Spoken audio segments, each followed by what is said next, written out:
মাননীয় মুখ্যমন্ত্রী মমতা বন্দ্যোপাধ্যায়ের অনুপ্রেরণায় পশ্চিমবঙ্গের সংখ্যালঘু যুবক যুবতীদের জন্য সম্পূর্ণ বিনামূল্যে সিভিল সার্ভিস পরীক্ষার প্রস্তুতিমূলক আবাসিক প্রশিক্ষণ প্রদান করছে পশ্চিমবঙ্গ সংখ্যালঘু উন্নয়ন ও বিত্ত নিগম।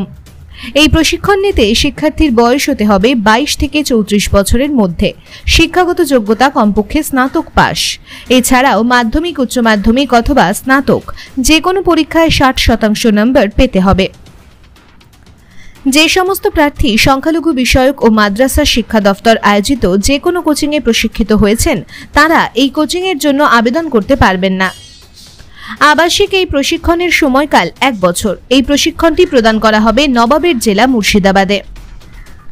আবাসিক এই প্রশিক্ষণ নিতে আবেদন করুন www.wbmdfc.org এই ওয়েবসাইটে। আবেদনের শেষ তারিখ 28 আগস্ট 2024 পর্যন্ত। এছাড়াও ডিসপ্লেতে দেওয়া বারকোডটি স্ক্যান করেও আবেদন করার সুযোগ রয়েছে।